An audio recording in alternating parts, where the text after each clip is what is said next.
Hey, boys and girls, what's going on? I've got another great podcast for y'all today. But before we get into that, I would like to thank everyone who has subscribed to the podcast. Over the last week, Spinning It was ranked number 15 in total downloads in the category of sports on iTunes. Thank you so much for your support.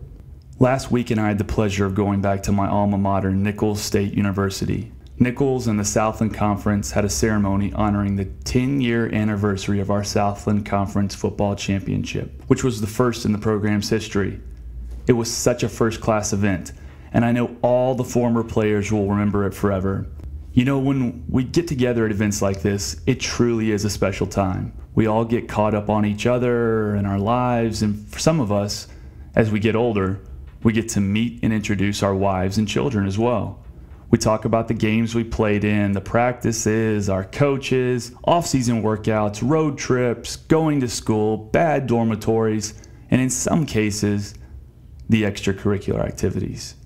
There is an eternal bond of brotherhood that will always connect us to each other, and we know that there will never be another time in our lives quite like that time playing football at Nicholls. When your career comes to an end, you don't really miss the games or the practices. What you really miss is the daily bond of brotherhood you experience with your teammates.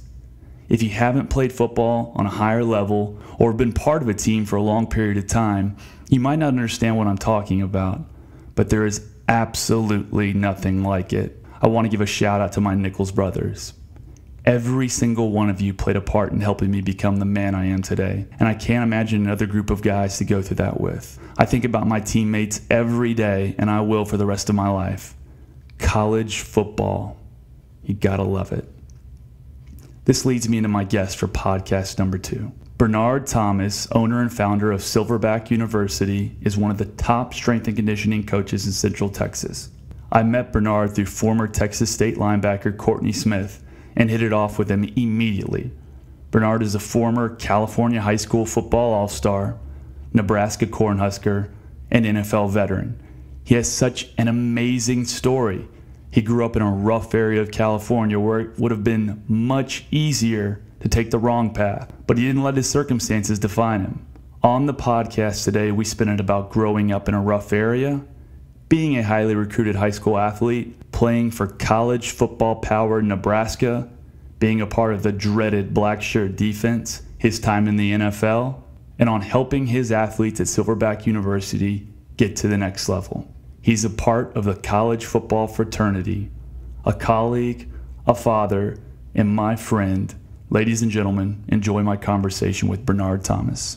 Step inside, walk this way, you and me, babe. Hey, hey! Cool. All right. I got my boy Benard Thomas in the man cave / studio today. Podcast number 2. B. Thomas, what's the word? Word is, we're here. We're here, no doubt. My boy Benard Thomas, www.silverbackuniversity.com. That's right, baby, that's right. So, when I met you, we met through Courtney, right? What was the whole situation? I forgot how. I mean, I know we met through him, but what was the deal? Courtney was just he had some NOD, no off days training going on, and I was coming in and out helping him build up what he was trying to do, and on his way basically taking off, to go into the military, he was like, hey, I've got a great quarterback guy that you guys need to figure something out with, and it's you. And what do we go have lunch or what? I think we all had lunch together or something like that. Every time we've all got together, it normally involves food. Yes, at one point. Yes, I need to eat. You feed the machine. I as well. But I knew immediately, like when I met Courtney, and especially when I met you, that we were going to hit it off. And the reason I knew that is because I can talk to anybody, and within 30 seconds know we're going to vibe or we're not going to vibe. But especially with like athletes and especially with football players, because I could look at you and talk to you and know you've been through the stuff. you've put the time in, you put the work in, you've been the 5 a.m. workouts, you've been the late night film sessions, you know how it feels to win, how it feels to lose. You've been through all that. You're not a talk guy, you're a walk guy. Right. So as soon as I can pick that up really, really quickly. That's why I said automatically Thank you. Mutual respect and let's go get it. Thank you. That's much appreciated because, you know, you want to have that blue collar feel. I mean, that's everything that I talk about always involves work, from my 17-year-old to my 5-year-old. It doesn't matter. Just put the work in. Anybody, you got it. It's all about work. I remember you invited me to one of your training sessions at your gym, and you had, you know, some of the top high school guys there, some college guys there, working these guys out. And I've been to workouts all over the place. I've seen coaches, coach guy. I've been, you know, obviously in college. I've seen stuff in the NFL. I've seen every type of strength and conditioning coach there is out there. What I like about what you do, obviously you work them hard, but I like what you do is you try to max them out mentally. You know, mentally fatigue these dudes where they've got to make a decision. Like, my body is going to have to collapse, or I'm not going to quit. You know, I love it. And some of them do, and some of them it's not for them. I even have some of my guys saying, "You got to go see B. Thomas. You got to go to Silverback." You know, no, coach. We seen him on Instagram. We seen him on Twitter. No. He makes dudes throw ups. No, we ain't gonna do that. And then I'd say, "Well, you ain't ready yet." You really, in the sense of it, have to be about that life, because when you get to college, it's love it or leave it alone. There's no in between. Like we used to say, it's hit or miss. There's no in between. Either you're gonna love it or leave it alone, because now that you've signed your life away to that school, we own you. You're gonna wake up when we tell you to wake up. You're gonna run as hard as we tell you, because their job depends on maximizing your potential. And if you're not there to have that happen to you, then you're gonna fall by the wayside. True statement. Benard Thomas, Silverback University, www.silverbackuniversity.com. Go check my boy out. Tell me about where you're from, what you did. See, I'm from 2.2 square miles. That's what we call it. It's 2.2 square miles is the city I'm from. It's called East Palo Alto, which is right on the other side of the Freeway 101, where your lovely wife went to college, which Stanford. is Stanford. And, you know, it's a rough neighborhood on Palo Alto? East Palo Alto? East Palo Alto. Oh, East, okay. East Palo Alto, Geek City, man. Yeah, I was about to say, it's on the other side of the water. Love you, Kelly, but it's Geek City. Two completely different worlds, you know, and it's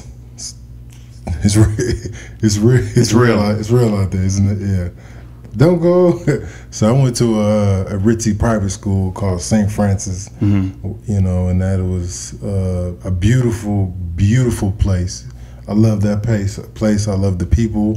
That's in Palo Alto as well? No, that is down the street in Mountain View. And those people took me under their wing. They took care of me, and they guided me and gave me a lot of direction. They gave me a lot of direction. You know, but it was difficult because I'm going back and forth to two different worlds. You know, I had friends that did not want to drop me off. They did not want to drop me off after practice at nighttime. Am I gonna make it out? It's like, yeah, man, you'll make it out. It's like that, huh? Yes. Give me an example. I mean, some guys don't know. Some people listening are gonna know exactly what you're talking about. Others are gonna say, "Oh, I've seen that in a movie or something like that." Okay, for instance, when I took my kids back to California this past summer, they were like, "Oh my goodness, this is just like the movie." Stop signs are bullet riddled. There's all kinds of illegal activity going out on the corner. People shooting dice on the corner. There's used to hearing gunshots at night. But the crazy thing about it is that's normal. I did not understand that was not normal until my senior year of high school. That's just how I grew up. So I'm thinking, you know, this is like, oh, okay, this is normal. So I went to, you know, going back and forth, hanging out with these guys, and I'm going to one of the richest places in the country, Los Altos Hills. So the private school I went to, you know, I worked my way through a scholarship. As far as I'm working in the cafeteria, I'm doing field maintenance, digging trenches, all that type of stuff. And these people, tuition is like $12,000 a year. Oh, that's it? Yeah. I'm joking. I'm joking. You know, I got a buddy. I got one of my buddies. I'm like, yeah. I'm like, where's your mom? She's at a tennis match. I'm like, okay. Like, you just here by yourself? He's like, yeah. My nanny's here. I'm like, what tennis match did she go to? She hasn't been here in a couple days. Oh, she's at the French Open. Whoa, it's like that, huh? Yeah, like I seen one of my buddies had a 36 car garage with antique fire truck, a Model T. Because you got to have an antique fire truck, right? A Model T. And one of my fondest memories is when I crossed the threshold into her house. Literally, in their mudroom is an alligator. And then you walk down the hall, it's skinned. Then you walk down the hall and there's a bearskin rug. I don't know no better. I'm just a naive little kid from the hood. And I'm like, ma'am, like, where did you get all this stuff? Is it fake? And she said, honey, anything you see around me is gonna be 100% real. Except for yeah, up top. Yeah. I don't think those. That's those not real.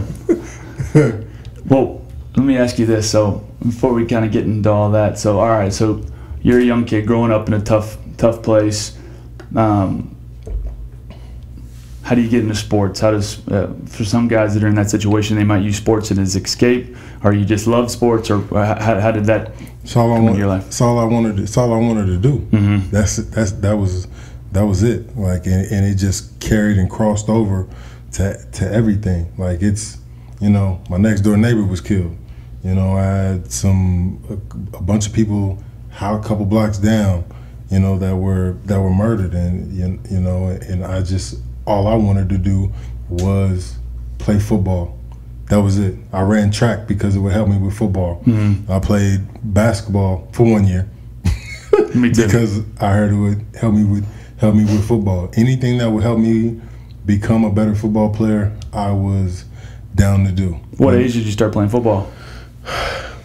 I started playing football since I came out of the womb, but I was only able to play organized football until I got to high school. Mm-hmm. So, you know, my mother working two jobs and going to school to become a nurse. I didn't have a chance to get to football practice when I was younger. Mm-hmm. And then when it was time for me to start playing, like, I guess the equivalent to Pop Warner, I weighed too much. So I had to wait. So you were always a big, if you search him online, search him at his website or something, but Benard Thomas played defensive line at Nebraska. At the Black Shirts. He's a humongous human being. Like right now, he's sitting in the studio. He's got the tank top on, and he's got like 20-inch biceps. Dude, the dude's a humongous human being. And how tall are you? 6'4". 6'4". So how much do you weigh? Right now, I'm 291. There you go. So that's who I'm sitting across the desk from right now. So you've always been a big dude. Yeah, you know, but I was slim. So, you know, I had weight on me. Okay, for instance, the guy who came to try to recruit me to go to the private school, you know, when I was in 7th grade, I was like 6 foot. I was like 6 foot, and as far as weight, I don't remember. But my freshman year in high school, I was a safety, strong safety, and I was 6 foot, 215.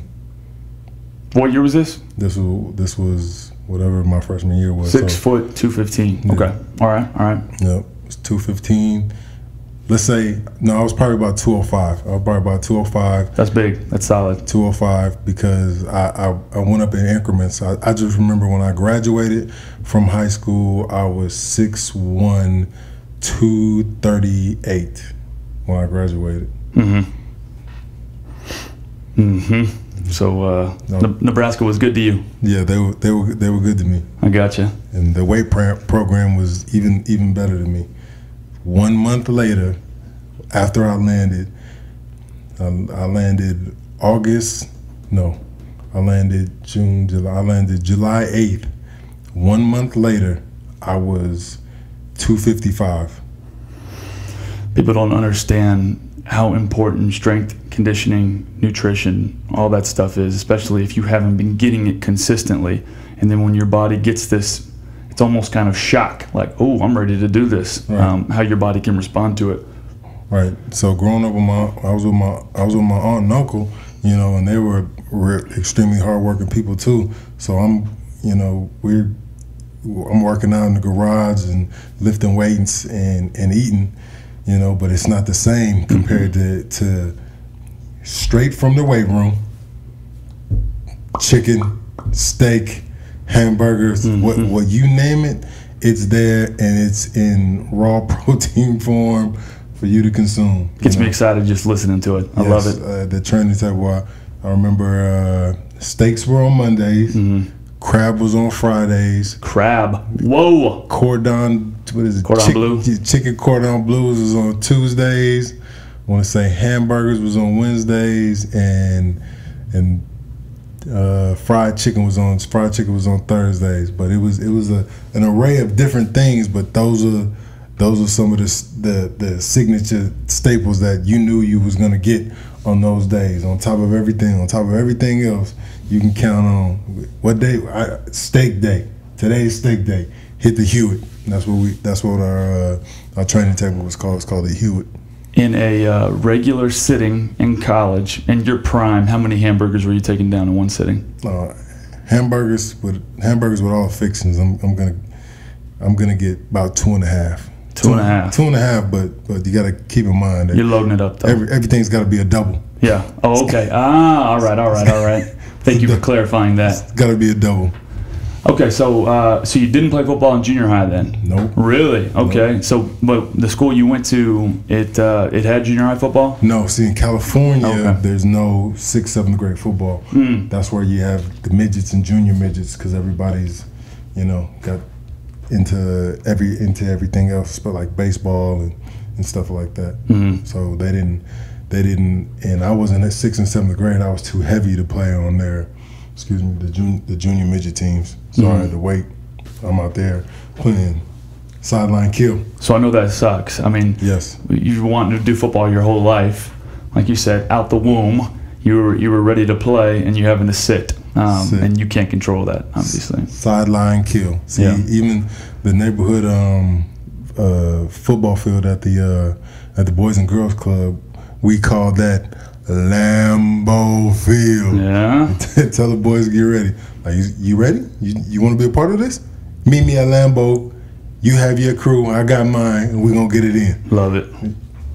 So, okay. Well, then how did you get a scholarship to St. Francis then? I got a scholarship to St. Francis from basically it was not able to say it was a football scholarship because I was putting in. But we know it's a football scholarship. I was digging trenches. Yeah. Digging trenches and putting in sprinklers and working, and during the football season, I mean, every day except for Friday, I'm working in the kitchen. I mean, so I definitely put my work in to earn everything that was handed to me. I guess my question is, why St. Francis then, or did they contact you? Or was that something where you just wanted to, get a good education? You picked it. What was that? God. Okay. I'm sitting in the classroom of one of my teachers in the 8th grade, and he goes, because I had stayed in San Antonio for a couple years when I was younger. So before when I would move back to California in like 5th or 6th grade. So I'm sitting in the classroom, and the teacher goes, "Look at this big boy we got over here." It's like, oh, I was slim. So it's like, "Hey, you play basketball? You want to go to some basketball camps?" I was like, "Yeah, I would, but that's really not my thing." His name was Michael Hooper. And Shout out Michael Hooper. Yep, Michael Hooper. And he was, he used to, I forget what college he went to, but he ended up playing for the 49ers, and he was a tight end, and he was a real stocky fellow too. So he was just looking out for his alumni at St. Francis, and he was like, "Hey, I want to introduce you to some people, try to get you out of this situation." He was like, "What school are you?" And the school I would have fed into would have been Menlo Atherton, which is in a nice place too, but at the same time, it's a completely different program, completely different. So he walks in, he was like, "Hey, I got this kid, take a look at him." And the rest was history. I went to a couple football camps, playing strong safety, and it was like, all right. It's like, hey, he's getting bigger. We'll move him down on the closer to the line, linebacker. He's getting even bigger. Put him on the line. Love it. And there you go. Nice. So was St. Francis a power program at that time? Okay. Yes. Okay. Okay. What would they could be compared to in Texas? Compared to in Texas, who's the number one team? Whoever the number one team in Allen was last year. Allen would have been De La Salle. De La Salle. Okay, from Allen, California. Yes, Allen would have been De La Salle, and we would have been the number 2-3 team in Katy, Steele, those programs right in there. That's where we would have been, the number 2 team. De La Salle took care of everything on the one side of the bay, which was the NCS, and St. Francis took care of everything on the other side of the bay, which was the CCS. Colors and mascot of St. Francis. Colors: white, yellow, and brown. Yellow and what? Yes. Yellow and brown. Yellow and brown. The only white, yellow, and brown team I know in college is Lehigh. Lehigh, I think they're the Skyhawks or something, but they are white, yellow, and brown too. And Wyoming. And true. Yeah, what am I thinking? Wyoming. Jeez. And Wyoming, but it was y'all made it look good though, huh? You try to make it look as best as we could. And our mascot were the Lancers, and the Lancer is basically a knight in shining armor. Yeah. So what number were you? Number 5. Number 5, freshman on. Fever. Number 5. Fever. Okay. Number 5. Why'd you pick 5? Picked 5 because I just thought it looked sweet. It looked good. I thought it looked good because I was born on the 10th. Okay. 10 looked all right, but 5 looked even better. 5 was where it was at. Yeah, 5 was where it was at. Nothing looks more intimidating. Either intimidating and in some guys silly than a defensive lineman rocking the single digit, especially when you get to college. But some of them look legit. But you got to have some athletic ability. So no doubt. I played linebacker and defensive end, but I was also a running back. I could tote that thing. Oh no. Yeah, I could tote that thing. Oh no. Give me some RB stats at St. Francis. No, I would probably have about 60, 70 yards a game because we were in split back formation, and because the number 1 guy, Ronald Nunn, shout out to him. He went to USC and played corner. He was getting he was gonna have about $150 every game. Minimum. Nice. Minimum. I like it. Okay, so you're at St. Francis. When do you get to the point? I mean, so when I was in 6th grade, that's when all I started thinking about was playing college football. That's all I started thinking about. I want to go to Notre Dame at that point. I want to go to Notre Dame. I want to play college football. I want to play college football. And even then, I could tell some of my buddies that was not going to be their dream. A couple others, but I could tell this was going to be a path I was kind of on my own with. When did you really want to start playing college football? And at what point in high school did you get to the point where, okay, this is something that can really happen? So, okay, played freshman football. Then my sophomore year, they moved me up to varsity to play receiver. Thought I was Jerry Rice. I wasn't, but few are. So then, I want to say my junior year against Sarah, Junipero Sarah, which is the same high school that the great Tom Brady went to. What? Yeah, same high school Tom Brady went to. I had a breakout game, and like it's always what I wanted to do, you know what I mean? But I just didn't know how to go about it. And then after that game, letters start coming in. Real quick, what is it like to get that first letter? I know what it felt like for me. What did it feel like for you to get that first letter? I'm that guy. There's no other way to explain it. I'm that guy. It's when the letter comes, it's okay, this is for real. Then when you get that handwritten letter, it's serious business. Nothing like it. Then when you get that first phone call, it's like, okay, it's not a game. It's not a game anymore. And when the coach comes by the house, it's go time. It's go time. It gets no realer. You know what I mean? And it's for real. You know, because coaches, they pay attention. Like I'll never forget. They paid attention when they came into my neighborhood and they seen all the activity. The first thing, his name was Nelson Barnes. What's cool? It was Nebraska. First thing he said was, "You're not involved in any of this stuff going on outside, are you?" I was like, "No, sir." I was like, "I'm about business." I know it like that. Yeah. After that, it was serious business. So spring ball, UCLA, USC. What grade? What grade were you in? Junior? Yeah, junior. Okay. So, great guy, Rick Neuheisel. I've heard you talk about him. I really like that guy. I really like Rick Neuheisel. He recruited me when he was at Colorado. Colorado, yeah. He was at Colorado. Aliotti from Oregon. He was in there. Nick Aliotti, he was defensive coordinator. Who else was great? R.C. Slocum's son. Everybody in Texas know who R.C. Slocum. His son was coaching at USC. Really? I wonder if is he still coaching? I'm not sure, but his son was coaching at USC, and he can talk the talk and walk the walk. Can he? Yeah. Is he a former player? I'm not. He's got to be. I know R.C. Slocum. Yeah. Hey, yeah. That he's a young guy, obviously, right? He almost had me. Yeah. He almost had me. I got a feeling what he talked about then. Yeah, he almost had me. Very nice. And you said he was at USC at that USC, time? USC. Those Trojans. Big time. Yeah. Okay, so then it's junior year. You've got all these schools coming and talking to you. You're going into your senior year. Any preseason kind of accolades at this point or what?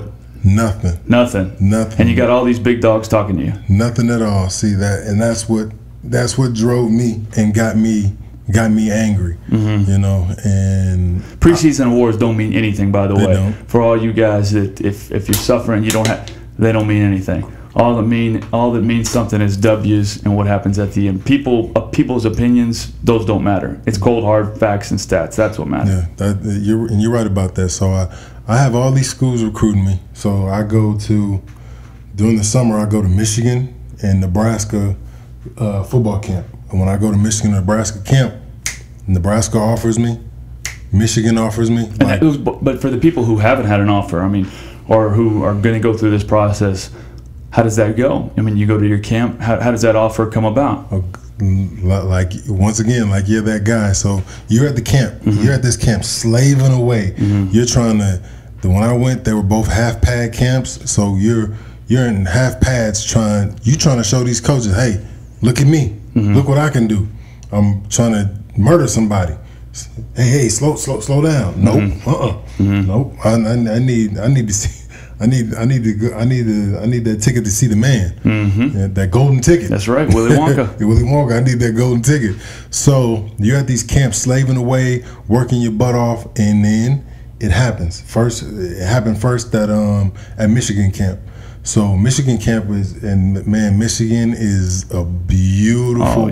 When you think of the quintessential college university atmosphere, Michigan's it, Michigan, Ann Arbor. So I'm going through the camp. They come knock on your door again. Coach Carr wants to see you. Excuse me? Coach Carr. Lloyd Carr. Coach Carr wants to see you. So instead of you're walking everywhere, no, not when Coach Carr wants to see you. Getting that golf cart, huh? Yeah, getting that golf cart. drive you to his office. You sit down in that office. See all those trophies. See all those rings. You start to actually feel, because now you're in the building. You know, for camps, in the dorms. You're in the dorms. Now you're in the building, and you feel that aura of everybody, of the Rocket, Charles Woodson. You know, you starting to Harbaugh. Everybody who did something there. The list goes on. Bo Schembechler. You know, you're starting to feel like, okay, this is for real. And he sits there and he says, Benard, I've been watching you, seeing how you move, and I want to tell you that here at the University of Michigan, we're serious, and we would like to offer you a scholarship. So, what goes through your mind when something like this happens? Chills, like you feel, no doubt. I got chills just hearing that. Yeah, and then you're trying to contain yourself. Sure. Try not want to look cool. Want to look good. You got to be Rico Suave. You know, and on that way back to the golf cart, so you're in a dorm room with like 8 guys, and you don't want to put it out there like that. You don't want to put it out there in high cap. You know. I'm pretty sure they had a good idea. And they were like, so what did coach talk about? And I was like, yeah, he just said I didn't want to say anything. I was just like, hey, he just said they're really looking at me. Interested in did they offer you? It's like, nah, not yet. They said that they're interested in looking. So why didn't you want to tell them that they offered? You just wanted to keep it on the low. Because I'm here for business. I feel you. I was there for business, and I didn't have time for all the fanfare, all that, shenanigans. I didn't have time for that. I'm here for business. You still had, and that was a week-long camp. So we were there getting it. We were there getting it in. A padded camp, a week-long padded camp. A week-long padded camp, and it was about business. We were out there like really knocking heads. You know what I mean, like putting in real work. So I didn't want any jealousy of somebody. I just didn't want to, no mess. So I just try to. What do you say? You got to know when to fold them, know when to hold them. You know what I mean? So I just try to play my cards like that. Nice. Yeah. So all right. So you got that first offer from Michigan, and then when's Nebraska camp that you go to? So I go back to California, probably there for about 2 or 3 weeks, then fly out to Nebraska. And how'd you make these decisions to camp at Nebraska or to camp at Michigan and all these different places? Just because of the letters you got and the interest you got, or what? Right. Because basically that was it. That they send you all the brochures and all that stuff, and out of the schools that that were recruiting me, I really didn't want to stay in California. I was the same way. I want to get out of Texas. Yeah. So I took those trips. And did you have anyone advising you through this process? No. I had my mentor. His name is Thomas Conley, and he was, he went and played at Oregon a long time ago. I want to say like in the 50s or 60s. I'm not sure, but that was before they had 100 different uniform combinations. Yes, before the combinations. Before the Nike money. Yes, maybe before helmets. Oh wow! I'm just playing Mr. Conley, but yeah, he was my rock and my foundation. But he was really guiding me through the process of just how to handle everything. Just be cool, be calm, and be poised. And at staying humble. Yeah, and at St. Francis, that's what we broke every huddle on, defense and offense. On 2, you ready? Well, on 3, on the pride and poise. Ready? Pride, poise. Ready? Break. I like that. Pride and poise. That's what we broke everything on. He was like, just maintain these lessons, and it was like, you'll be fine. So I go to Nebraska, and same thing. Coach Solis pulls me in the office and tells me that he's a short guy, huh? Is he little or no? Is he? Hey. What's wrong? I said he's short. What's wrong with that? That ain't a bad thing. I would say, hey, Benard Thomas, he's a tall guy, isn't he? Yeah. That ain't hate. You're right. It's not. Truth is truth. Fact is a fact. Fact is a fact. But let me tell you, I didn't say he was like a bad man or anything. I love Coach Solis. Cool. I got short friends that I love too. Frank Solis, I love that guy. That guy right there. If he was in the room, he'd try to come after me, huh? Yes, he would. Because I said a fact too. That's terrible. That's terrible. Yes, he would. And he's extremely strong. Extremely strong. Yeah. All right. Shout out Ohio football, Coach Zolich. I'm so sorry. Do not turn your back on any of my QBs. I'm gonna have to cut that out of the podcast. Nah. So Coach Solis brings me in the room, and it was him, Craig Bowl, who was the defensive coordinator, and Nelson Barnes, who was the defensive line coach, and we all sat down together, and they once again told me that they were gonna offer me a scholarship to go to the University of Nebraska. Very nice. So from then and there, once it's a copycat game. So once Nebraska came on board and Michigan, everything else just tumbled in. The letters start pouring in, and then you get to see who's, for lack of a better word, what teams.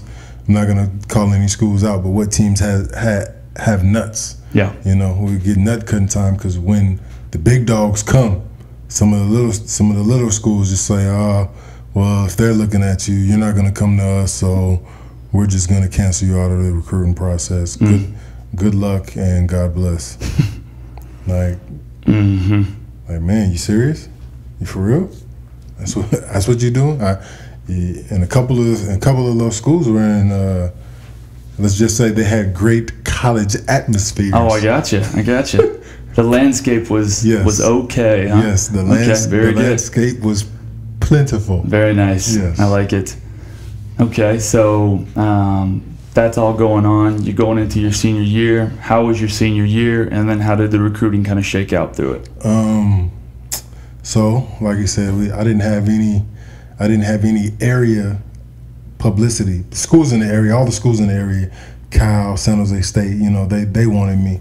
But as far as in the CCS area, there wasn't any recognition until the very end. So I'm angry. I've got a chip on my shoulder. So my junior year, we had just won the equivalent to state championship. Was our CCS, which has I want to say it's got like 150, it's got anywhere from 90 to 100 schools in that section. So we're playing against, it's quality competition that we're going against. So my senior year, we're trying to make a run for number 2. So we're out there battling and putting up numbers and doing everything that needs to be done, and we fall short at the very end to Hollister. Yes, Hollister. Nope. Is it Hollister? Yes, I believe it was Hollister. Hollister. I wonder if that's where that shirt company came from, or the clothing company. That is where it came from. That all the little preteens wear. Yes, yeah. That is Hollister. All my QBs that wear XLs try to fit into a medium. Yeah. Hollister T-shirt. Awesome. So you can see their pectoral muscles and their heartbeat. That's right. Dun, dun, dun, dun. Okay, so you get beat by Hollister. We get beat by Hollister. And the semifinals. And from then on, it's the rest of the recruiting process. So I wasn't picked for any of the area all-star games. So I had that. That just shows you what those people know that are picking for those all-star games. That a guy like you that is being recruited by the premier college programs in the country doesn't make an all-star game or doesn't get these certain awards. That just that speaks volumes to me. So anyway. I played with a chip on my shoulder the whole season. So on top of that, now I'm angry. I'm about to go through the process. Now, phone rings again. It's like, yes, can I speak to Benard Thomas? I'm like, hey, this is me. You have been chosen and selected to play in the California versus Texas All-Star game. And you got nervous. You were like, oh, Texas, I ain't messing with Texas. I'm in there. I'm in there. Nice. So there was a bunch of good guys. I ended up playing against one of my good buddies. From Copper's Cove. We went to Notre Dame. Vontez Duff. Oh yeah, I know Vontez Duff. Roy Williams. Roy Williams was in that game. He's from Permian. Yeah, he was a quarterback from Baylor. It was a bunch of guys. They had a stacked team. It was a whole bunch of them. Matter of fact, I want to say Texas' whole receiving corps played in that game. Wow. Yeah. Nice. Where'd y'all play at? We played in California. I want to say at El Cerritos Junior College. Okay. Yeah. Just so you Texas people know, California did come out on top. We won that game. That sounds like a bootleg all-star game to me anyway. Sounds like it's thrown together anyway. No, it was put on by the Shriners. Yeah. I was in a Shriner all-star game too. Nice. Then after that, a week or two goes by, I get another phone call. Benard Thomas, you have been selected to play in Good night. the California versus Florida All-Star game. East Coast, West Coast. So you putting us against the team where they say all those Florida boys come out around chasing jackrabbits? Mm-hmm. Okay, let's. The fastest dudes in the country. Okay, let's go. Mm-hmm. Let's go. So I had DJ Williams. He was America's everything. Went to University of Miami and played for the Broncos. Chris Ricks went to Florida State. He was out of California, wasn't he? Yes, sir. Yep. Who else? It was a big dogs. Yeah, it was stacked. Brandon Chiller. Chiller went to I want to say he went to UCLA.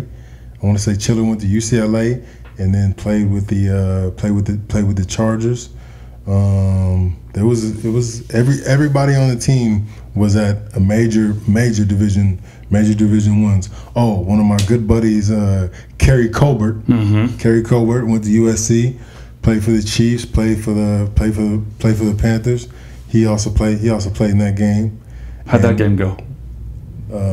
Game went great. Okay. Great. All right. Where'd y'all play? We played at the Rose Bowl. Beautiful. I've been there one time for a game to watch, and it's just absolutely beautiful. And that was put on by the guy who does Air 7, and he's also a quarterback, trains quarterbacks. And I end up being, as a defensive end, the MVP. That's what's up. That's my boy. With a 4-foot-tall trophy of the California versus Florida All-Star game. Where is that trophy at now? That trophy. I'm surprised you don't tote it around with you everywhere. Just put it on a chain. That's what's up. That trophy's in California. Okay, it's in California. It didn't need to come to Texas with me. I don't think you have to pay extra for shipping to get that big thing over here. Okay, so MVP of the game. That's your final high school game? Yeah, that was my final high school game, and then now it's time. Now it's time. I catch that bird, and I land in Lincoln. On July 8th. Oh, okay, so you already committed to Nebraska at that point. Oh yeah. Oh, tell me about that. Tell me about that. Who the finalists and all that stuff. So now that I was angry that nobody wanted to had me in the area for anything, I was like, all right, so y'all don't think I have it? All right, this is what I'm doing. Whoever's recruiting me, I'm going to whoever's ranked the highest. Period. I don't care. Whoever's ranked the highest. So I got Notre Dame, Virginia, USC. Only schools that didn't recruit me were the Texas schools and the Florida schools. So everybody else, Texas schools and Florida schools, are the only schools that didn't recruit me. So they normally just stay. I mean, sometimes they do, but they don't need to. Much. So whoever's ranked the highest. Now out of that season. What year was this? This is coming out of '99, so I graduated in 2000. When Nebraska was in national championship, 2000, 2001. 2001. 2001. Okay. So I'm going to school in 2000. University of Nebraska is is ranked. Florida State is ranked number 1 because they just won a national championship. University of Nebraska is number 2, and University of Michigan is at 3. 3 in some polls, 4 in the others. So Nebraska, here I come. Nebraska, here I come. So you called them, let them know. What was that process like? The process was it was that simple. So when it got time to, it was the first weekend in February. I was like, I kept everything pretty much to myself, and I was just like, okay, let me see these AP rankings again. This is where I'm going. I was like, call Coach Solis, Coach Ball. I was like, hey, I'm gonna be a Cornhusker.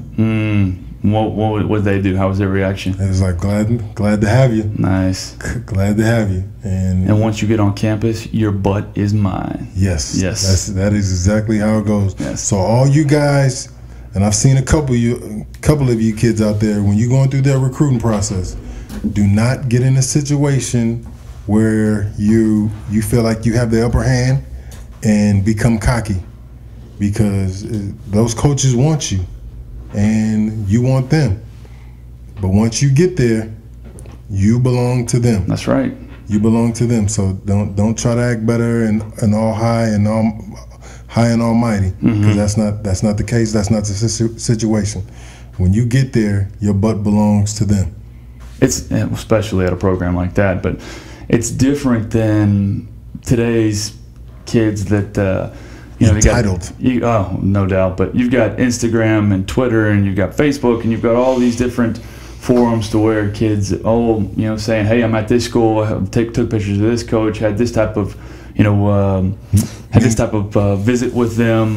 Hey, I'm going to commit here. Hey, these are the top 3 schools that I'm thinking about, and it's announcements on ESPN and at different all-star games, and it's totally different, man. And that was, 15 years ago or something like that. But it's insane, man. Because everybody in society now is, hey, look at me, look at me, look what I can do. Yep. Remember that Saturday Night Live? Look what I can do. Look, Mom. No, it's serious business now. Yep. So the first thing that they always told us is, you are now a Division I athlete at one of the premier programs in the country. You have arrived, and now you're in a fishbowl. Any and everything that you do, you represent the University of Nebraska, as well as your family and friends, but you represent the University of Nebraska. So, with that being said, be safe and be careful what you're doing. Yeah, what an honor, dude. So to sit there, absolute honor. So with that fishbowl mentality, now you're on Twitter, you're on Facebook, you're on all these different look at me social media things. Even more of a sense, you have to watch what you're posting, watch what you're saying, and watch what you're doing, because now you're in a situation to be constantly judged. And I have this talk with my athletes all the time, that you never hear, especially with young guys, you never hear anything positive, whether it's through the media or whatever, on something a athlete posted on Twitter or Instagram or something like that. It's always something negative. And you are leaving even if you're walking the straight line and doing all sorts of positive things, you're leaving yourself open. You're opening up a line of communication to people who could care less, and all they want to do is see you fail. Right. So you open yourself up to, what type of person are you? How thick is your skin?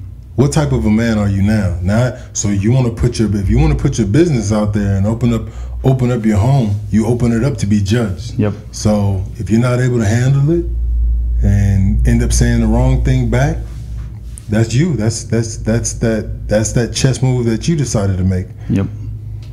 Sad to say. Think before you post. Think before you post. And if you're emotional and you've got stuff going on, give it a day before you do anything like that. Don't be sensitive. Nope. Okay, you get to Nebraska. Give me a rundown of what it was like to play at a program like that, and coaches that were impactful in your life in a positive way, and maybe some cool stories from bowl games and stuff like that. surrealness is the best way I can. So I'm angry again because I'm an angry little boy, full of emotions. You got anger, man. Yeah, I'm an angry guy. But that's all because I just want to be in a situation where I feel like I'm contributing. So I didn't pout. I didn't do, so they had me, I redshirted for first 2 games. And when you redshirt, that's rough mentally. So, especially when you've been an alpha your entire life. Yes, it is very difficult. Yes, and you got to understand it. And I like it, though. It's mental toughness to learn how to transition to go from being a boy to a man. Exactly. And like I tell my kids and the kids I work with, in order to be a great leader, you have to be a great follower. So I get there, first 2, so I'm 6 o'clock workout. I have nothing to do, school and workout. When I'm at practice, I'm running around. I'm running around angry, trying to show these coaches, put me on the field now, right now. So with that being said, after the first 2 games, they pulled me out of my red shirt, and the lights are on. It's Iowa, and there's over 80,000 screaming fans, and you're on defense, so you can barely hear anything. And they throw the young guy out there, and it's collisions and hitting, and there's hands, and first play's out the way. Now breathe. I can play. Now I can play. But I wasn't a starter, so I was a true freshman going in and out. But I'm going in and out As a true freshman, as a true freshman. That stuff doesn't happen. I mean, it's you're in a very, very small percentile that does this. I tell this to most of my guys, like, go in and prepare to be the starter, but don't be surprised when you're not, or when you have to redshirt or something, because a majority of guys, that's what they have to do. Yeah, and guess what? If I want to tell somebody something, redshirt. Yes. Do it. Learn the system. Do it. Get bigger. Get stronger. Build more chemistry with your teammates. Build more chemistry with your coaches. You'll be so much more confident, and you won't waste a year. And on top of all that, enjoy the fictitious non-reality of college. Enjoy That's an awesome way to put it. Yes, I love it because you're not in the real world. Yep. So everything is, you don't understand the real world consequences, bills, food, money. Everything. Yeah. So everything. Enjoy that. Spend as much time as you can there. You know what I mean? So yeah, if I could redshirt. So okay, so I come out of my red shirt against Iowa, home game, and it's like I said, it's surreal. Like, I didn't do much. I want to say I maybe had a tackle, maybe not. I don't remember, but I played straight out of high school, and I'm now on the number 2 team in the country. And you're contributing. You're contributing. You're part of it. And that's what I felt, because that's another step. See, they changed it now. Everything in Nebraska. When I was in Nebraska, everything is hard work, hard nose, and earn it. And Nebraska football it's not a game. We don't fair catch. Seriously, when I'm at Nebraska, look at the stats. Nebraska does not fair catch the ball. Tom Osborne, Frank Solich, you do not fair catch. Quarterbacks do not slide. Running backs do run out of bounds. Don't run out of bounds. These are things that we don't do. Defensive linemen, offensive linemen do not wear sleeves. I don't care. Oh, like if it's cold. Okay, I got you. Because it is cold. Yeah. Oh yeah, when I got you. When that Midwest, baby. Yeah. When that hawk get to coming and that snow starts falling, no, there's no sleeves. That's when my white boys turn purple. That's when that purple skin comes out. You can tell it's cold. Hey, whatever it is, all I know is I'm trying to. Gloves and melting on the jet heater. Like, I'm from California. California's all about the weather. No doubt. Yeah, so I'm out there. It's snowing. Like, what? No sleeves. Like, but no sleeves. And these are the older guys. I'm like, all right, fall in line. No sleeves. Then you get to the point, start beating on your chest. Like, all right, this is what it is to be a man. Mm-hmm. This is what it is to be tough and rugged. You know, cutting those mental toughness grooves in your brain, just right? Cutting them because out. Anybody who's played in semi-cold Texas weather, when your hands touch a face mask, they feel like they're about to fall break off. Yeah. Yes, that is exactly how they feel. Feel like your fingers are about to break off. So you just get into slowly but surely developing a Husker mindset, Husker power, black shirts, toughness, ruggedness. You know what I mean? So you develop that mindset, and it sticks with you. It gets to a point where it should resonate through everything that you do, your walk, your talk, your mannerisms. You know, I was foolish. When I was young, I was loud and I was brash. I used to just say stuff just to stay. You're a young guy. Most young guys do. So I got to the point where, you know, they were just asking me things, and like I said, I don't know any better. I'm just talking how I'm supposed to talk, how I usually talk. You know what I mean? When growing up where I grew up at. Yep. And so I'm saying all types of crazy things. I don't even remember. And they was like, this guy's he's just all over the place. Yeah. So after all those interviews, because in Nebraska, I had no idea how big it was. When I signed my name a week later, I had mail to my house. Have no idea. I had mail to my house of people asking for autographs. Baller. In high school. Baller. In high school. After I signed the letter of intent, I had people. I believe it. I mean, yeah. I believe it. This is real. Yeah. So I'm like, oh my goodness. You're number 5 in Nebraska? Yes. You got to hold that number 5. Even your freshman year? No, my freshman year I was 52. Yeah, okay, all right. Then my sophomore year I was 10. And then what I did is I wanted my time to shine. So I redshirted what would have been my third year there. That way I can have 2 years to start. And it was, I believe that was a extremely smart decision, because I had my time. Sure. I had my time. Instead of just being in there going through everything, it's like, oh, I'm trying to get out of here. No, I want to contribute. So what I did my freshman year the end of my freshman year, after all these interviews, and I was like, you know what? Don't come interview me. I don't have nothing to say. You know, because they're good spreading the love around. Sure. It's like, I have nothing to say. Don't interview me. Don't come talk to me. I have nothing to say until I get my black shirt. Yep.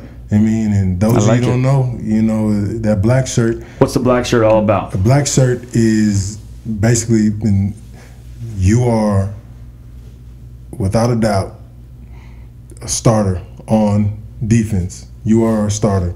And you're not just a starter, you're a heavy contributing member to the defense. You know, sometimes there was times in the past where they didn't give out black shirts to all the starters. Only a couple of them got them. Does it just pop up in your locker? Or do they make it as a ceremony? How does that work? Ceremony. Ceremony. Very nice. The ceremony. Very nice. You get everybody's in the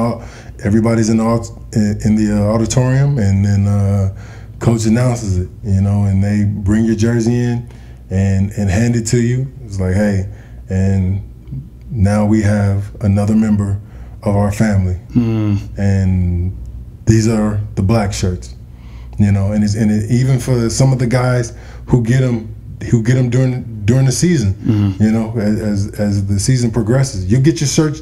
Don't get it confused. You will get that shirt snatched. Yeah, that's what I was gonna ask. Can you get it pulled? Yeah, buddy.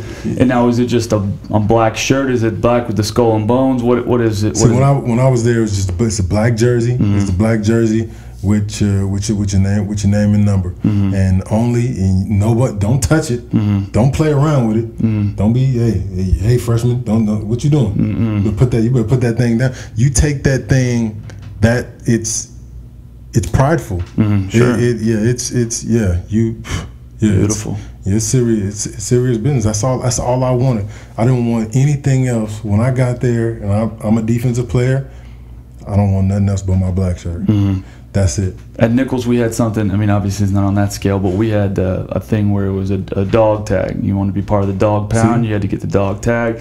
And I remember seeing upperclassmen walk around with their dog tag on campus, and all I would think about, that's all I think about, dude. Just and that symbolized you are officially part of this team. Yes, yeah. and that's what it's about. It's about that things that people in the, what do you call them, civilians, they don't understand. Like when you're an actual contributing member to your team, your university, your school, that whole brotherhood and fellowship. There's nothing like it.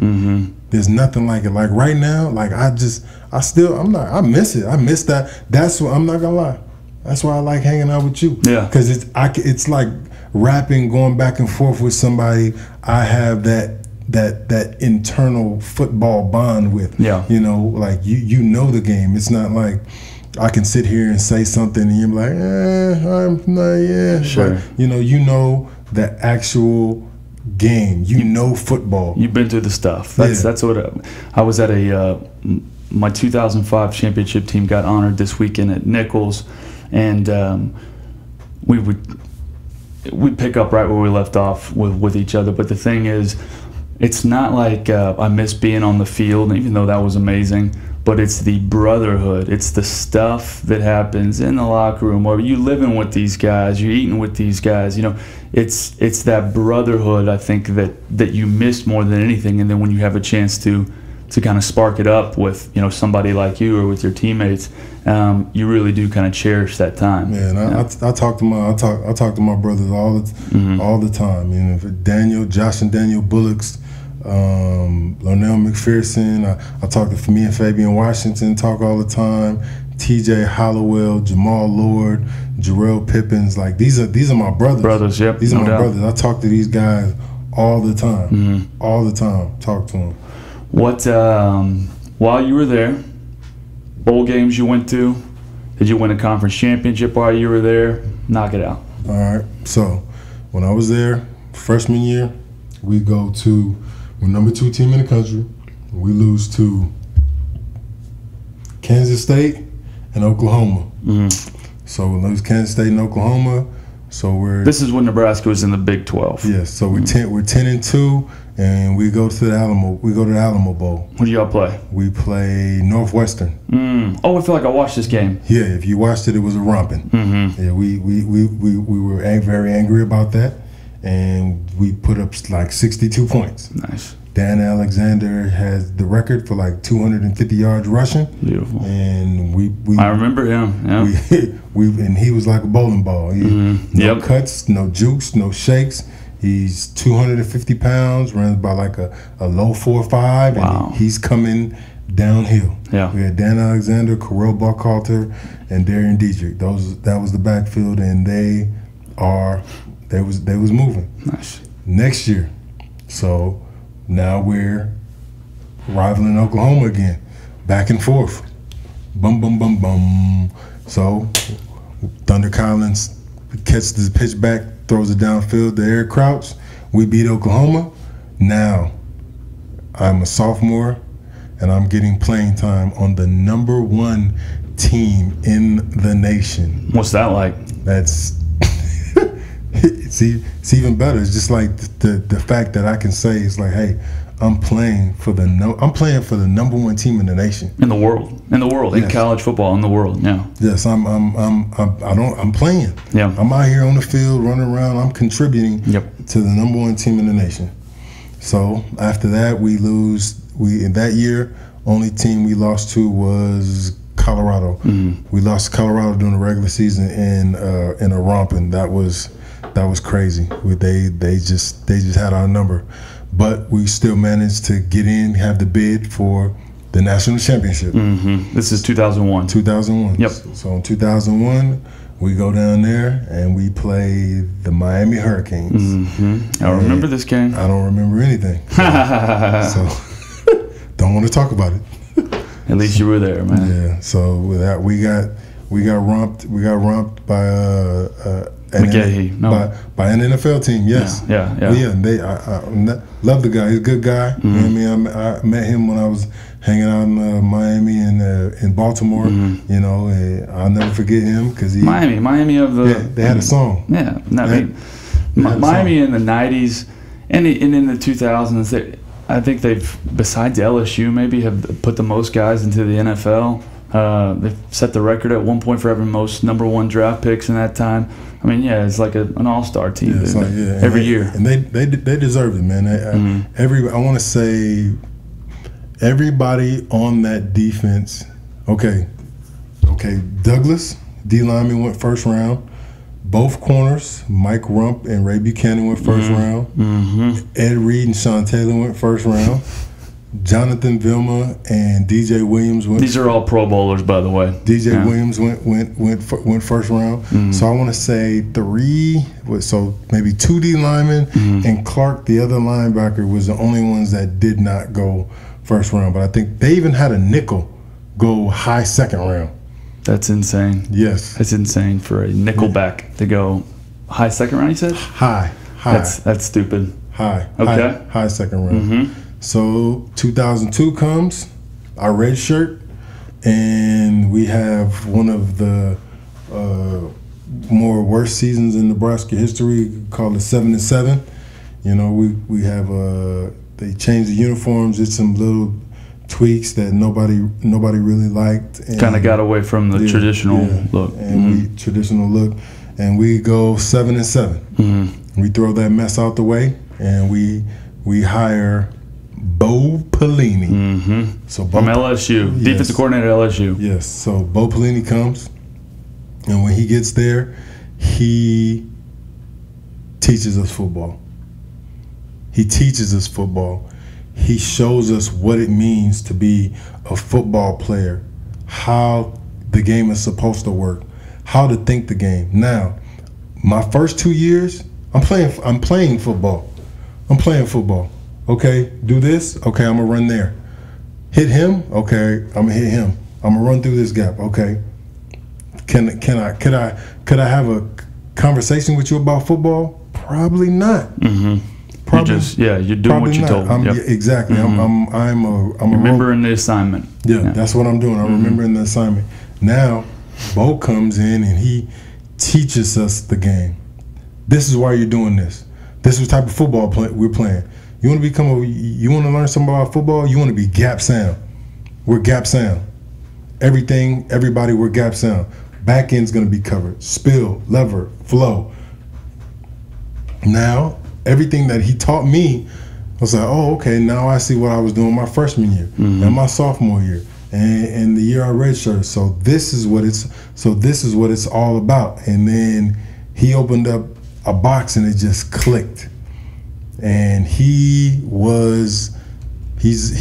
a fiery guy. I love that guy. Like me and my buddy say now, like Coach Pelini, run through a brick wall on fire. Run through that brick wall for that man, because he's that type of guy. He wanted everything out of you, everything. I've never met a defensive player who had anything bad to say about him. And if I did, I'd probably check him. Isn't it amazing what and there'll be people in your life like this, but a coach, there's going to be 1 or 2 coaches that come along in your life that I've got a high school coach, my former high school head coach, and my quarterback coach in college that I would have done anything for, anything and everything, because I believe so much in them and respected their belief and love in me. And yeah, you'd absolutely do anything for them, and you've absolutely bought into what they are telling you and what they are teaching you.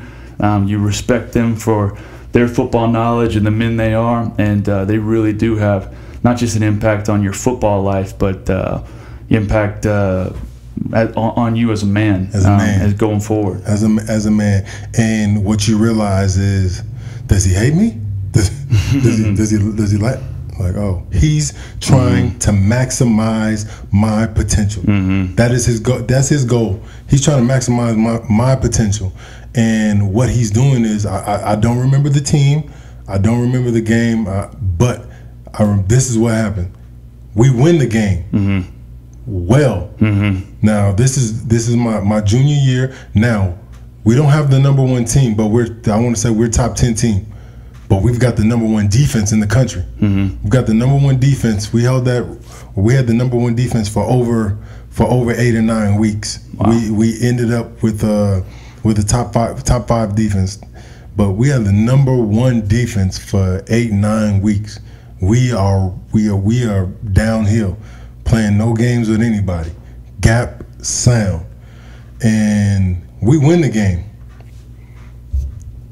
Offense, we have after the team meeting, offense goes. Defense, instead of breaking up into our individual meeting rooms, whole defense stays in there. How y'all feel about that game, fellas? Hell yeah, we did that. Turn on the film. Right after the game. This is unacceptable. You said, what's going on? This is unacceptable. There will be no change in speed. Look, you see yourself right here, Thomas? Like, yes, sir. What are you doing? I'm running, coach. Oh, are you? Finish the play out. Oh, you're running, but then you slow down because you thought somebody else was about to make the tackle. Oh, now you speed up because he breaks the tackle. If you want to play on this defense and maintain that black shirt, then this is what's going to happen. You're going to run from whistle to whistle and run through that man. If not, you can stand next to me. Okay. Just holding you to the highest standard possible. Yeah. Exactly. But getting more out of you than you ever thought. Yes. Yeah. Yes. And it wasn't just me. He was ripping everyone. Yeah. He was ripping one for everybody. Yeah. So it's not a game. If you want to maintain and have this type of defense and play this game at this high level, then this is what needs to be done. Everybody needs to be 100 miles an hour to the ball, downhill, nonstop. If you're not going to be doing that, then you can stand by the wayside. Everybody. I love it. Everybody out here. And it was to the point where I feel like there was really one mistake I had that just haunts me against Texas, and it was a combination of a couple other things on the other end that led the play to go as far as it did. But I shed a tear, man. I'm not gonna lie. After the game, sure. I shed a tear because I felt I let that man down. And what it was is read option against Texas, Vince Young and Cedric Benson. Boom, tackle blocks down, defensive end closes to the foot of the tackle. Boom, shuffles 2 steps, checks the quarterback. Shuffles 2 steps, checks the quarterback. I'm doing this the whole game. Everything's perfectly fine. I come off the ball, I shuffle 2 steps and a half. Boom, that foot slips. I take an extra step, he pulls, going for 60. When they say it's a game of inches, it is a game of inches. And on the back end, I flip my hips and turn around and start digging immediately. And the linebacker goes outside of the he goes inside of the blocking receiver when he should have went outside, which is, what I mean by spill, lever, flow. So everything has to be forced in a certain direction. So if he takes the outside angle, then Vince has to cut back in. And if he would have cut back in, he would have cut back right into me, and it would have been for maybe 5 or 6 yard gain instead of 60. But he comes inside. Vince goes around the receiver. He goes around the receiver and just turns it on. The definition of assignment football and doing what you need to do to help the team as a do your unit. job. Okay. Know your role. So you've had this great career at Nebraska, killed it.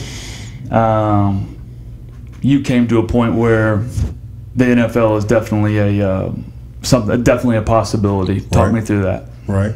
So there's a bunch of things I don't want to get into, but I go and have coaching changes my senior year, which I still and never will be able to understand why you fire a coach after going 10-3. That still makes absolutely no sense to me. So we have that situation, and my senior year, we end up with coaching changes, and we go 5-6. And I go to the combine, so when I'm talking to the coaches, doing everything, and these coaches are telling me, they're basically getting some different feedback from the coaches that I currently just had. I'm like, wow, this is what they're saying about me. And now, which shocked me, but now as a man, I realized perception is reality. No doubt. Perception is reality. And what I didn't understand was I wanted to be me, and I wanted to be free, and wanted to have fun. I wasn't doing nothing I wasn't supposed to be doing, but I had dreads and gold teeth. That wasn't the best. That wasn't the best image for me to be a professional. So after that, I go through the process, and I get a call, and Jacksonville signs me to free agency. So I go to Jacksonville for. Well, real quick, so you signed with Jacksonville. I mean, that's exciting. You're not excited at this? Oh, I'm excited. I'm extremely excited. I've still got articles that say, that how the community really loved that I was what I was doing. I was angry again. Sure. Angry, hungry. And I'm trying to be a force to be reckoned with, and I'm out there playing and giving everything I got, and just seeing that the whole NFL game is it's completely different. It's completely different, fellas. It's not what you think it is. It's a whole nother world. It's truly a business. It is a business. Business above business. Yes, but keep in mind, you hear a lot. If you're getting paid to do something that you love, there's no better job than that. So keep that in mind. There's no better job than doing what you've always wanted to do. What you love, your passion. Exactly. It is your passion.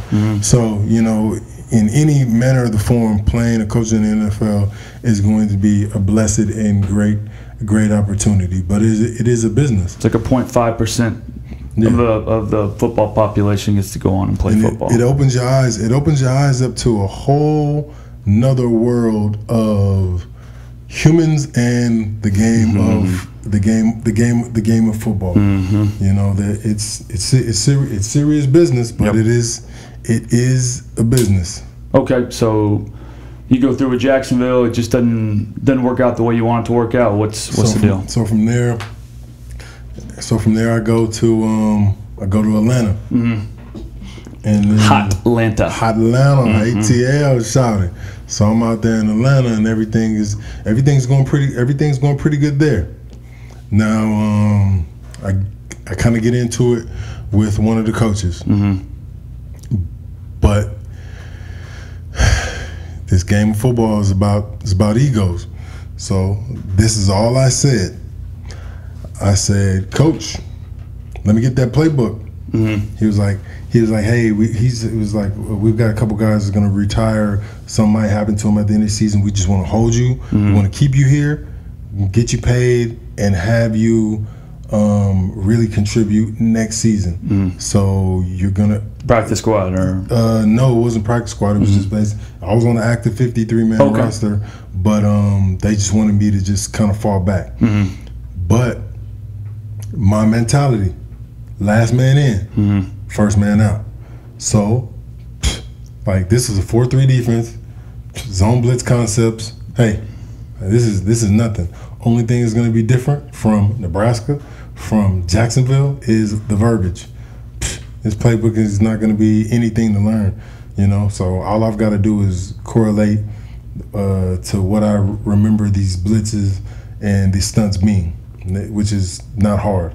So I just wanted a playbook. So I just went to the the defensive line coach office, and I said, "Sir," I was like, "This playbook is pretty easy. Can I get a copy of it? Can I? This is something I want. I want to show you how hungry and determined I am to work and play." Yeah. to contribute to this team. Right. It's like, he was like, excuse me? I was like, I just wanted to show you how hungry I am. I was like, sir, sir, I come from nothing. Then he ripped them to me. He was like, you come from nothing? It's like, I come from nothing. I come from a podunk town in such and such Louisiana. I come from nothing. And 2 weeks later, I was out of there. See ya. So, you know what I mean? And I was respectful. I mean, dreads or gold teeth or not, I do know how to hold a conversation. Sure, I am aware of, you know, my tongue and my mannerisms. So, next thing I know, Baltimore. Here we go. Baltimore. So, and that was a truly great experience. So, me being a 4-3 defensive end, that's all I know. But me and my agent discussing it, it was, to me, it was a wrong move because I don't know anything. I'm not knowing how this game goes. So I'm like, he was like, we can go back to Jacksonville, we can go to Buffalo, and somewhere else, you know. But Baltimore is going to give you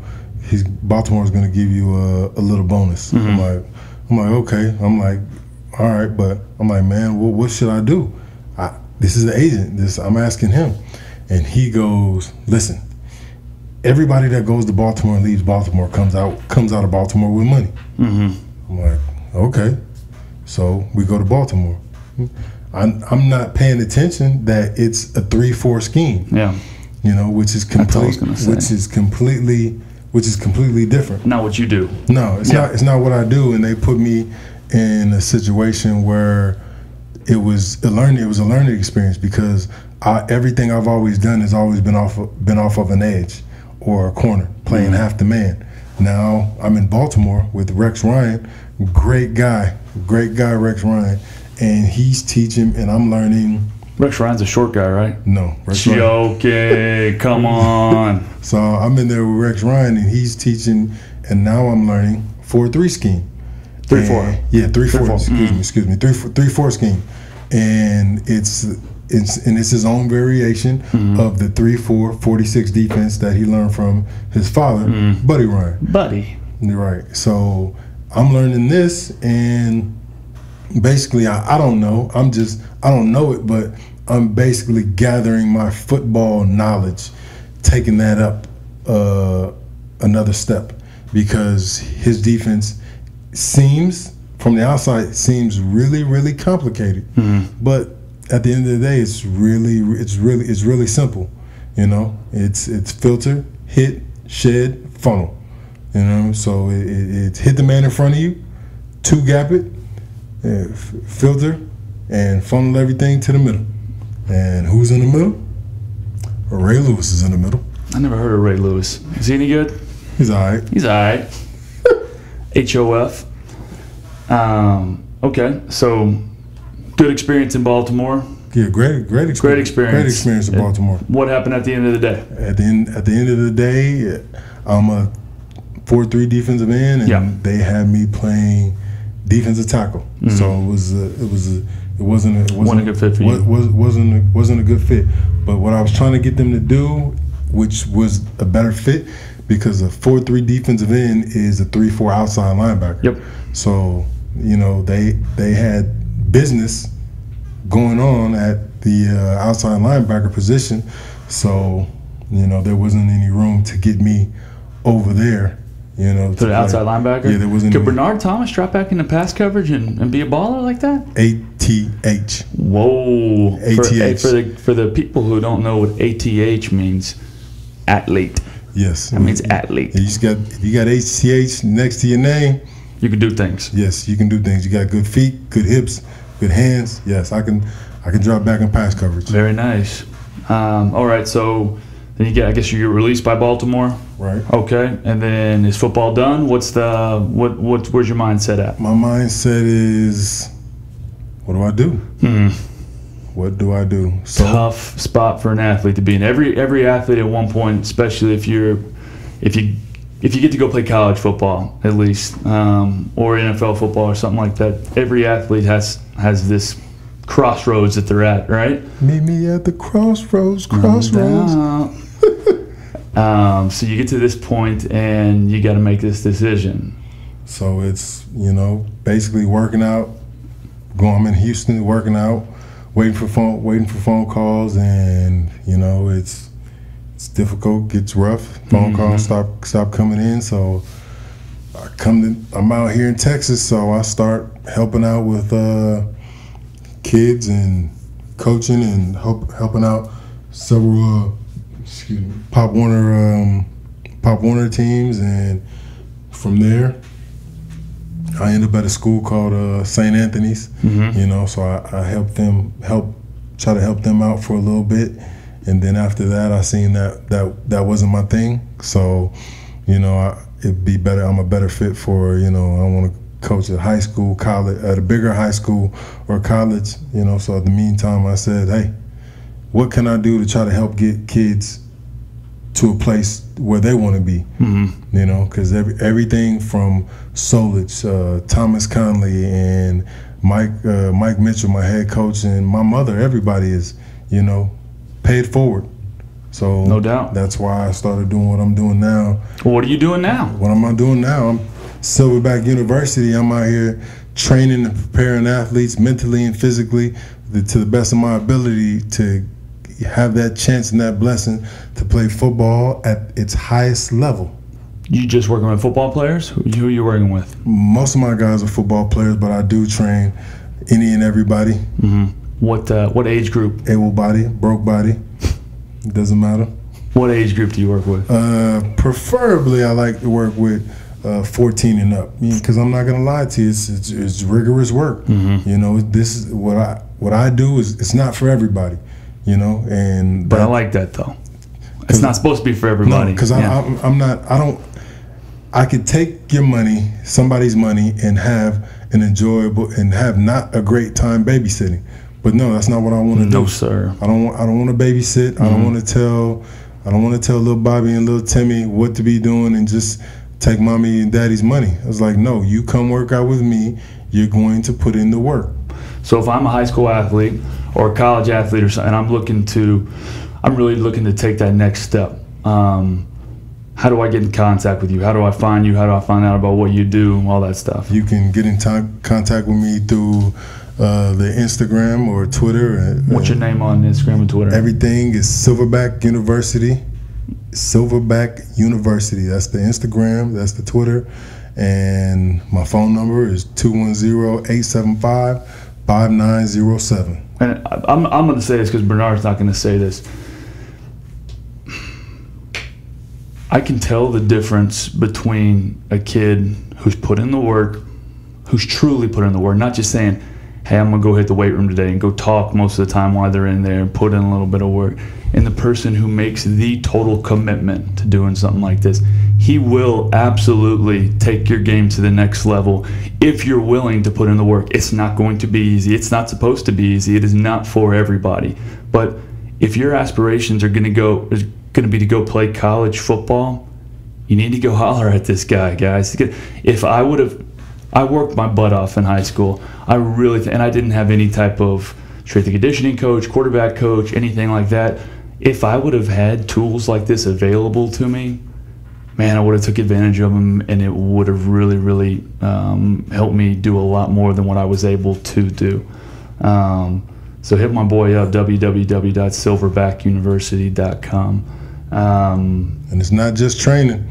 We out there working, so I'm trying to step up your football IQ. You're watching film with these guys. We're watching film. Mm-hmm. We're breaking down technique. We're breaking down opponents. I am here for the people who want it. If you don't want it, then that's your decision. But I'm readily available to any and everybody who wants to take their game to the next level. I just trained a kid on Sunday. I'm training kids. If they want it, I'll make myself available because I like the hunger. I like the desire of those who want to put in the work just to become good. Or is it good? Like I tell my son, there's no such thing as good. We don't do good. Good is the enemy of great. I like that. What about defensive linemen? Do you coach defensive linemen as well? How does that work? Everything but quarterbacks. Everything but quarterbacks. Everything but quarterbacks I'll work with. But yeah, we do other defensive linemen, linebackers, people in the secondary, just to try to open up your mind and understand how the game fits together. You know, so you need to understand spill, leverage, and flow. You have to understand where your linebackers are coming from, where that safety's supposed to be hitting downhill, and the leverage and the possibilities of just simple things of having your body in front of the body, you know, in order to make that ball carrier or that quarterback change his mind. Where do you train your athletes at?